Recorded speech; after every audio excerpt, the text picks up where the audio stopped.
건물 세입자들에게도 하지 않아도 될 말을 하고 다녔습니다. 서로가 좋아서 만나게 되었고 노력하며 열심히 성실하게 살아가고 있는 저 자신은 물론 주눅들어 보이는 엄마를 보고 있으면 정말 속이 상했습니다. 아버님은 이런저런 궁리 끝에 어머님이 그렇게 평생 갖고 싶어 했던 골프 회원권을 선물하며 어머님을 달래주셨고 현우 씨는 어머님과 데이트를 하며 더욱 살갑게 굴었습니다. 저 역시 눈치껏 어머님과 같이 하며 아주 작은 거 하나라도 어머님 마음에 들어보려고 노력했습니다. 결국 어머님은 이래도 저래도 나는 네가 진짜 마음에는 들지 않지만 어쩌겠냐며 반허락을 했습니다. 나중에 들어보니 아버님이 어머님 좋아하는 여행도 보내주고 선물 공세를 폭탄처럼 하셨더라고요. 평생 마음을 다해 효도하며 살아야지 하는 결심을 저도 속으로 했습니다. 엄마, 이제 시댁 건물 청소는 그만해. 내가 그 정도 생활비는 엄마한테 줄 수 있어. 라고 말씀드리니 그동안 해오던 건물 청소를 이제와 사돈집이라고 안 하면 누가 나처럼 열심히 해주겠느냐고 더 열심히, 더 깨끗하게 하겠다고 고집을 부렸습니다. 엄마는 돈을 안 받아도 좋다며 내 딸이 가족이 되었으니 나도 가족 같은 마음으로 이제 더 신나게 할 수 있다고 말씀하셨습니다. 평생 힘들게 살아도 늘 밝고 따스하게 살아온 엄마의 심성은 그렇게 평생 일만 하고 사셔도 기죽지 않는 미모까지 더해 그저 아름다운 한떨기 꽃과 같지 뭡니까? 그래, 엄마만 자격지심 없으시면 그래, 그게 어쩌면 고맙게 생각하실지도 몰라. 내가 임신하고 애 낳으면 엄마가 봐주시면 되니까 그때까지 엄마 소원대로 더 열심히 청소하게 그냥 두자. 내 가족 건물이라 생각하고 더 열심히 하겠다는 엄마 말씀에 나도 그게 좋겠다고 생각했습니다. 하지만 늘 생각대로 세상이 흘러가는 건 아닌 게 또 현실이죠. 퇴근길에 싱싱하고 맛있는 딸기가 보이기에 엄마 집에 좀 갖다 드리려고 갔더니 엄마가 파스를 붙이고 있었습니다. 엄마, 어디 아파? 청소하다가 다친 거야? 아니야. 내가 집에 오다가 계단을 헛디뎌서 안 넘어지려고 손을 댔더니 좀 접질려서 그래. 그렇게 말하며 파스를 붙이는 엄마의 얼굴이 영 어두웠습니다. 엄마한테 다른 일이 있는 건 아닐까, 아무래도 이런저런 생각이 자꾸 드는지라 안 되겠다 싶어 아버님 건물 옆에서 오랫동안 과일 가게를 하는 아주머니를 찾아갔습니다. 안녕하세요. 오랜만이죠. 어머, 오랜만이다. 안 그래도 내가 참 보고 있으니 기가 막혀서. 이렇게 인사를 나누며 들은 이야기에 저는 정말 치가 떨렸습니다. 우리 엄마더러 청소를 뭐 그따위로 하냐며 제대로 좀 하라고 삿대질을 하며 고함치는 걸 과일 배달하러 가는 길에 직접 본 게 한두 번이 아니라고 했습니다. 또 요즘은 날마다 시어머니 차를 손세차를 하고 있는 데다 온갖 허드렛 일을 다 시키더라며 보는 내가 속이 다 상하더라고 하시며 이렇게 말하고 나니 속이 다 시원하다고 했습니다. 엄마는 그렇게 사돈집을 내 집처럼 생각하며 더 열심히, 더 깨끗하게 돕겠다고 했는데 이렇게 갚다니 정말 너무하다는 생각이 들었습니다. 이렇게 넘어가면 이건 절대로 안 되겠다는 생각이 들었습니다. 퇴근 중인 남편에게 전화를 하고 아버님 댁을 찾아뵙고 싶다고 얘기했더니 남편이 한번 이야기해보자고 달랬습니다. 어머님은 마땅찮은 얼굴이었지만 저야 뭐 일상 다반사인지라 그저 그러려니 했지만 어떻게든 꼭 짚고 말씀드려야겠다는 생각이 들었습니다. 얘들아, 커피 한 잔 마셨으면 이제 일어나라. 우리도 쉬어야지. 나도 오늘 골프장 다녀왔더니 너무 피곤해. 어머니, 드릴 말씀이 있어서요. 잠시만 시간을 내주세요. 저희 엄마가 사돈어른네 건물이니 더 열심히, 더 깨끗하게 하고 싶다고 하도 말씀하셔서 어쩔 수 없다 생각했는데 오늘 집에 갔더니 그동안 얼마나 힘들었는지 온몸이 파스였어요. 저희 엄마가 몸이 너무 약해지셔서 이제 더는 건물 청소를 못하실 것 같아요. 이렇게 둘러대는 게 최선인가 생각했지만 이 집안의 며느리인 내가 시어머니께 항의를 하며 목소리를 높일 수는 없지 생각했습니다. 청소 좀 제대로 하라고 고함 지르고 온갖 허드렛 일 다 시키며 부려먹더라는 과일가게 아주머니의 말씀이 떠올랐지만 마음을 가라앉혔습니다. 시아버님이 한 말씀 하셨습니다. 안 그래도 이제 돈이 필요해서 하는 일이 아니라며 우리 딸이 사랑하는 가족이 내 가족이니 그냥 열심히 하겠다 하셨는데 안 그래도 요즘 많이 힘들어 보이시더라. 내가 먼저 얘기 꺼내려고 했는데 그래, 이참에 그만두시게 하자꾸나. 나는 평생을 고맙게 생각한다, 아가야.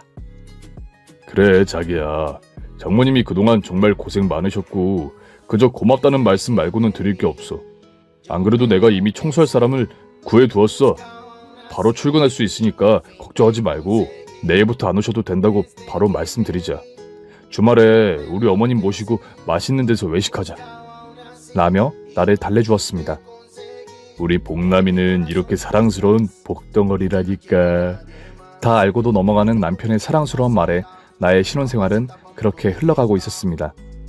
그러던 어느 늦가을, 평소에도 혈압이 높던 아버님이 그만 중풍으로 쓰러지고 말았습니다. 조금만 더 일찍 병원으로 옮길 수 있었으면 훨씬 경과가 좋았을 텐데 아버님은 왼쪽 마비 증세가 와서 말씀도 어눌해지시고 재활치료를 받아야만 했습니다. 아버님은 장기 입원을 하시게 되었고 병원에서 재활치료를 열심히 하며 삶의 의지를 다지고 계셨습니다.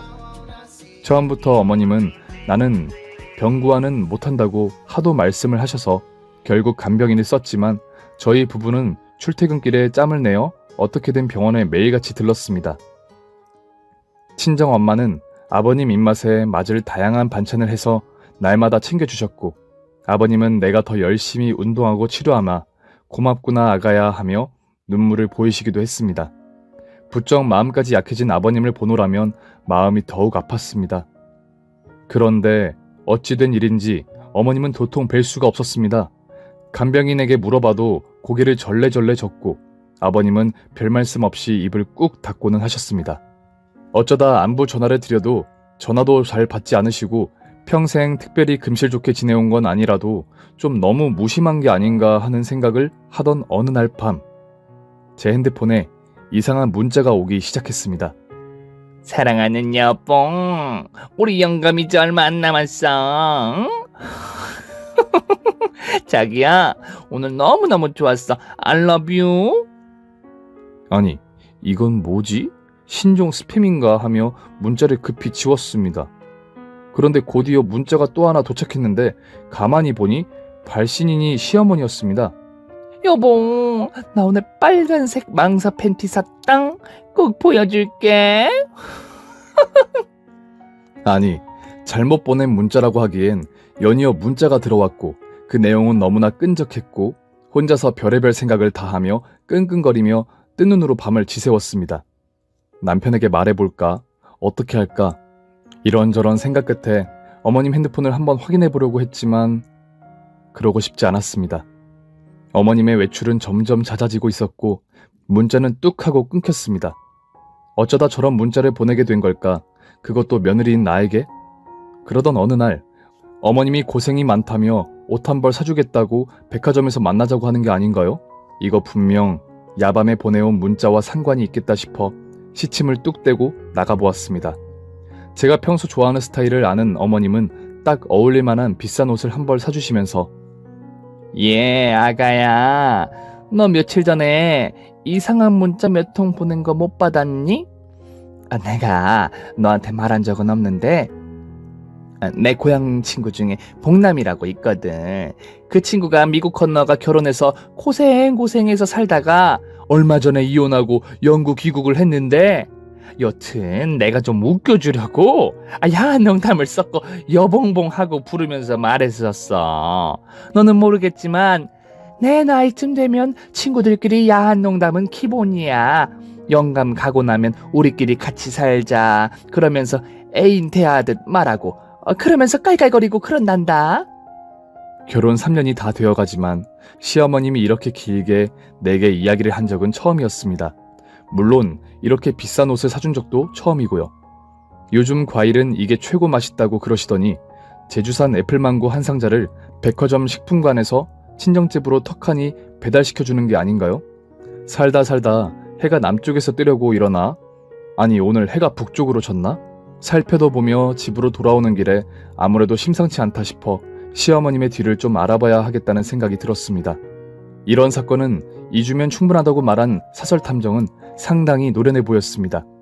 뒤를 밟은 지 3일 만에 시어머니가 만나는 남자의 이름이 김복남이라는 걸 알려왔습니다. 복남이? 세상에 어머님이 말한 복남이가 남자였구나. 세상에 나랑 이름이 똑같다니. 어떻게든 해명을 해야 하니 나를 불러 옷을 살피고 과일을 사보내며 무마하시려 했구나. 아니, 세상에 착하고 돈 많은 남편에 반듯하고 사랑스러운 아들에 부러울 거 없는 시어머님이 그동안 이중 생활을 해오셨다니 정말 믿을 수가 없었습니다. 저는 확실한 증거를 잡아야겠다 싶어 사설탐정과 같이 어머님 뒤를 밟았습니다. 내 눈으로 확인도 해봐야겠고 증거도 직접 잡아야겠다고 마음을 먹었습니다. 아침부터 어머님 차를 몰래 따라 나서 뒤를 밟아보니 그날도 어머님 차는 교외로 드라이브를 시작했습니다. 먼저 식당에 들러 밥을 먹으며 맥주를 두어 잔 드시더니 택시를 타고 이동하는 게 아닌가요? 옳다구나 싶어 따라가는데 가슴이 콩닥콩닥하고 뛰었습니다. 드디어 모텔 앞에 택시는 멈춰섰고 택시에서 내리는 것을 보며 얼른 저는 뒤따라갔습니다. 팔짱을 끼고 거의 얼싸안듯이 모텔로 들어가는 뒷모습을 여러 장 찍었습니다. 그리고 짧은 동영상도 몇 개 찍었습니다. 그리고는 모텔 입구에서 큰 소리로 어머니를 불렀습니다. 어머니! 어머니! 대체 여기서 뭐 하시는 거예요? 아니, 넌? 혼비백산이 된 시어머니 옆에 떡하니 남자가 서 있는데도 여자친구랑 왔다는 둥, 아니 여길 가려고 한 게 아니라 용하다는 한의원을 가려는 길이었다는 둥, 말도 안 되는 소리를 하며 둘러대시다가 결국 제게 울며 불며 매달렸습니다. 예, 이번이 진짜 처음이야. 만난 지도 얼마 안 됐어. 내가 너무 스트레스가 많아서. 아니 어쩌다 이런 미친 짓을 하게 되었는지. 내가 미쳤지. 아가야, 제발 한 번만 받아오. 네가 눈 감아주면 내 다시는 이러지 않으면 제발. 나는 정말 저 남자가 못 이겨서 오늘이 처음이야. 응? 내 말을 믿어다오. 어머님은 닭똥 같은 눈물을 뚝뚝 흘리며 제게 매달리고 빌었지만 시어머니의 외도는 어제 오늘 일이 아니었습니다. 이미 몇 년이나 되었는데다가 더 기가 막힌 일은 그 김봉남이라는 이름의 남자가 바로 시아버님의 고향 후배라는 것이었습니다. 예전부터 자주 아버님 사무실에 놀러오던 분이셨는데 세상에 막장도 이런 막장이 없다 싶었습니다. 남편 후배랑 어울려 그렇게 불륜을 저지르고 남편이 아파 쓰러져도 간병도 하지 않고 대낮에 버젓이 모텔을 드나드는 추태를 부리다니 하늘이 무섭지도 않은지, 아니 남편이 무섭지도 않았나, 저는 별의별 생각이 다 들었습니다.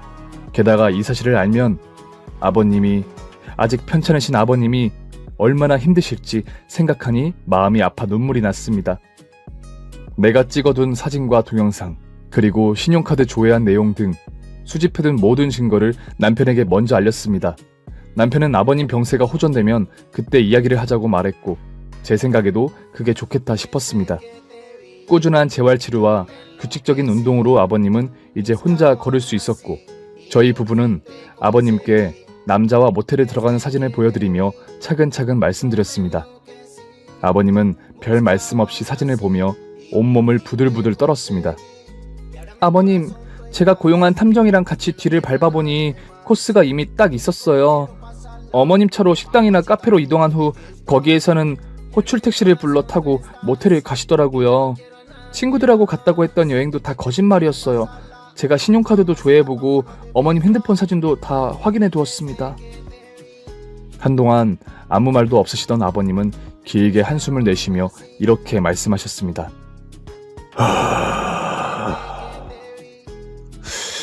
사치는 좀 하고 말하는 뽐새가 좀 그래도 내 처복이 그저 이게 전부인가 보다 하고 살았는데 하필 내가 그래 좋아하는 후배놈하고 붙어 먹다니.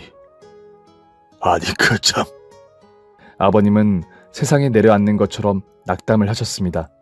하지만 그런 아버님이 마음을 다잡고 제대로 건강을 회복할 수 있도록 하기 위해 저희 부부는 더욱 신경을 쓰고 아버님을 돌봐드렸습니다. 드디어 입원한 지 10개월 만에 아버님은 퇴원을 하게 되었습니다. 부축 없이 혼자 잠깐씩 걸을 수 있으셨고 어눌하지만 한쪽만 마비된 증세도 많이 호전되었습니다. 저한테 들킨 이후로 눈치만 보던 어머님은 그동안 아버님이 별다른 내색 없이 지내셨기 때문에 더 가시방석인 것 같았습니다. 오늘도 아버님 눈치 보랴 내 눈치 살피랴 정신이 없던 시어머니는 아버님 옆에 딱 붙어 시중을 들고 있었습니다. 여보, 집에 오니 너무 좋지요. 이제 건강만 신경 쓰며 살아요. 당신이 태어나니 제 마음이 다 든든해요. 옆에서 제가 열심히 챙길 테니 당신은 그저 마음 푹 놓고 지내면 돼요. 여기 사과 한쪽 드시고 어서 이 녹즙 드세요. 라며 평생 안 챙기던 아버님 건강을 혼자 챙기시는 양 세상 둘도 없는 현모양처처럼 야단법석을 피우는데 시아버님이 정색을 하시며 서류 봉투를 꺼냈습니다. 그동안 아버님이 참고 또 참아온 선전포고이자 부정한 아내에 대한 심판의 순간이었습니다. 당신이 죄인이라는 거 알고 있지? 응? 사실 내가 오늘만 기다렸어. 그동안은 내 몸이 회복이 우선이라 참고 또 기다렸지. 다 필요 없고 지금 당장 이 봉투부터 열어봐. 당신이 해야 할 건 거기에 다 들어있어. 슬며시 봉투를 열어보던 시어머니는 얼굴이 하얗게 질리며 뒤로 나동그라졌습니다. 아니, 이게 뭔가요? 여보, 이 여자 저 아니에요. 이 사진들 다 가짜예요. 사람 사서 다시 조사해봐요. 네? 요즘은 사진도 지 맘대로 만들 수 있어요. 가짜가 얼마나 많은데요. 여보, 이거 사기예요. 뭐라고? 이 여자가 당신이 잡아댈 줄 알고 우리 똑똑한 새아가가 동영상도 찍었구려. 아가야, 네가 찍어둔 동영상 그거 한번 들어서 보여드려라. 어디 우리 다 같이 동영상 한번 보자꾸나. 내가 평생 애도 못 낳는 게 마음 아파 그저 오냐오냐 하며 살았더니 서류에 도장 찍고 당장 꺼져. 당장 이 집에서 꺼지라고. 여보, 제가 잘못했어요. 제발 그러지 말아요. 이제부터 제가 잘할게요. 네? 그리고 다 오해해요. 네? 마침 비도 오는데 입고 있던 옷 그대로 어머님은 문 밖으로 내쳐졌습니다. 이 밤에 나를 어디로 쫓아내냐며 울며 불며 매달리던 시어머니는 이미 넋이 나간 것 같았습니다. 세상에 그렇게 내 아들 하던 남편도 그런 시어머님이 낳은 아이가 아니라니 시어머님은 이게 다 오해라며 손이 발이 되도록 싹싹 빌었지만 남편도 시아버님도 못 본 척했습니다. 결국 어머님은 내가 왜 맨몸으로 나가냐며 온갖 행패를 부리며 난리 법석을 피웠고 시부모님은 얼마 안 있어 곧 이혼을 했습니다. 사실 사랑하는 내 남편의 침몰하는 생각에 저는 마음 한켠에 무거운 짐이 있었는데 그런 짐도 모두 벗어버릴 수 있었습니다. 한때 나의 시어머님이었던 그 여자는 한동안 날이면 날마다 직장 앞으로 나를 찾아왔습니다. 네가 네 애미랑 청소한다고 들락거릴 때부터 내가 싸한 기분이 들더니만 나를 쪽박차게 해? 쥐구멍에 별 듣게 해주니 이 사단을 만들어 얼굴만 반반한 게 아니라 아주 모녀가 쌍으로 나를 엿먹이려고 작정을 했구나. 네 명대로 어디 사나 봐라. 이 나쁜 년들아, 천벌을 받을 거다. 내가 아주 물 떠다 놓고 날마다 빈다. 잠도 안 자고 내 인생 망치려고 그렇게 사모님 하며 총노릇 했던 거지. 이 망할 여편네야. 아니 아줌마 사람 맞아요? 사람이면 부끄러운 줄 아셔야지. 여기가 어디라고 자꾸 찾아오세요? 천벌 받는다고요? 천벌은 아줌마가 다 받은 거예요. 그동안 온갖 유세 다 부리고 떵떵거리며 돈 없는 사람들 벌레 취급하며 세상 내 맘대로 하며 살더니 사람의 탈을 쓰고 어째 그게 뭡니까? 나 같으면 남 부끄러워서 숨어 삽니다. 아줌마 같은 사람을 동네 사람들이 뭐라고 부르는 줄 아세요? 지 복을 걷어찬년이라고 하고 철면피라고 하는 거예요. 철면피. 지금 당장 썩 꺼지세요. 한 번 더 행패 부리면 경찰 부를 거예요. 참 아줌마하고는 아무 상관없는 얘기지만 이제 저희 친정엄마 모시고 같이 살아요. 그리고 울 시아버님 재혼시켜드리려고요. 이 동네에서 재산도 제일 많아, 성품도 제일 좋아. 울 아버님 선자리가 줄을 서더라고요. 제가 요즘 번호표 받고 있잖아요.